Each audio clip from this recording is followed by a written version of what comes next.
Voici le plan stratégique, le plan de développement d'une jeune fille ambitieuse au Canada.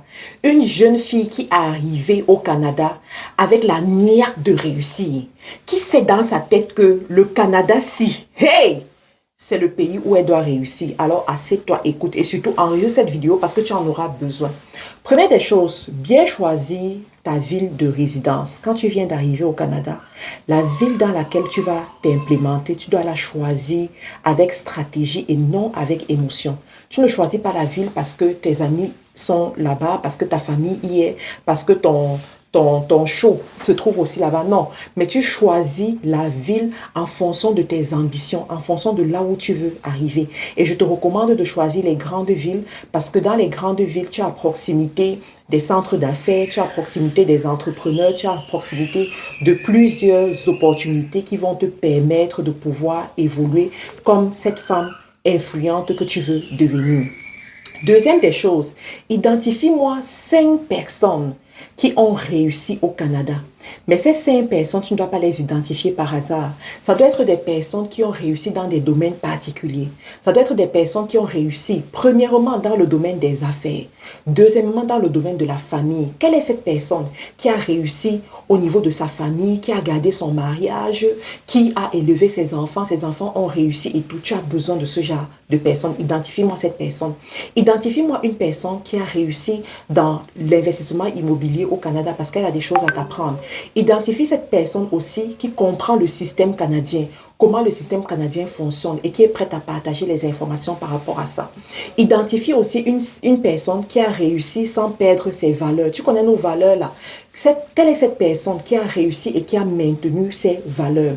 Alors, après avoir identifié toutes ces personnes, ce que tu vas faire, c'est que tu vas étudier leur trajet, tu vas étudier leur trajectoire pour savoir exactement qu'est-ce que ces personnes-là ont fait dans la vie pour que ça réussisse. Quelles sont les études qu'elles ont réalisées? Quels sont les sacrifices qu'elles ont eu à faire? C'est quoi leur non négociable? Tu as besoin de connaître tout ça pour savoir exactement le chemin que tu vas te tracer et les voies par lesquelles tu dois passer pour ressembler à ces personnes un jour dans ta vie.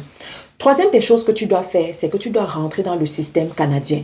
Quand je parle de rentrer dans le système canadien, ça veut dire que tu dois comprendre que le système canadien, c'est un système capitaliste et qui fonctionne avec la dette, d'accord? Et tu dois pouvoir rentrer dans la dette.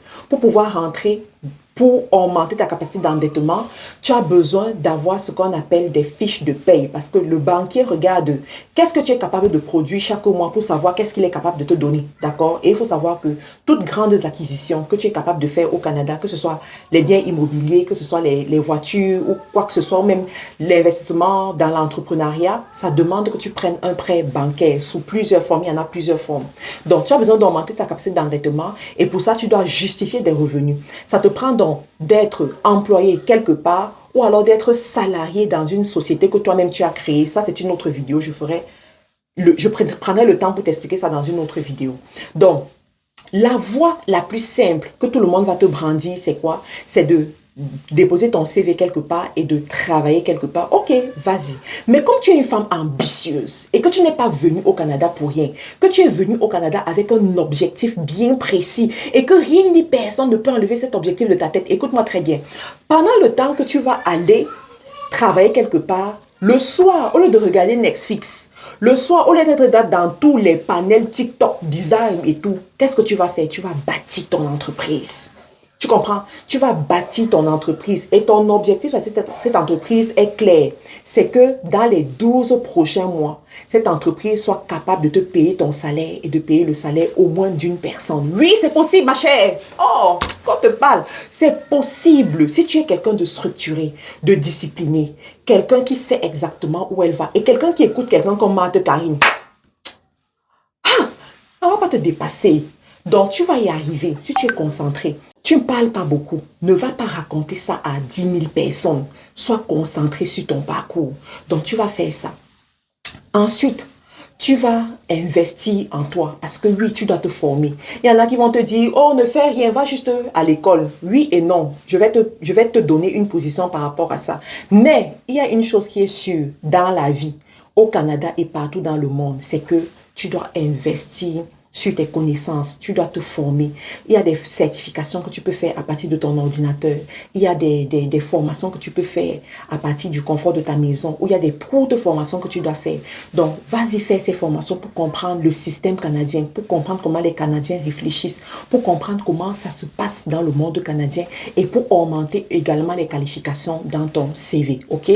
Dernière chose que j'ai envie de te dire dans cette vidéo pour qu'elle ne soit pas trop longue, habitue-toi à faire du bénévolat parce que tu es libre, tu n'es pas marié, tu n'es pas marié, tu n'as pas les enfants, donc tu es une jeune fille, tu es venue peut-être étudier ou tu as eu ta résidence et tout ça, tu te retrouves au Canada, mais tu es ambitieuse. Donc, utilise ton temps là pour faire du bénévolat le week-end. Le week-end, va faire du bénévolat. En faisant ce bénévolat, les relations que tu auras, ma chère, les rencontres que tu vas faire, tu comprends? Donc, commence à faire ça. Abonne-toi sur le compte de Marthe Karine parce que là, je deviens ta grande sœur. Je vais te guider, je vais te montrer, je vais te parler. Et puis, tu vas réussir au Canada. OK? Très bientôt.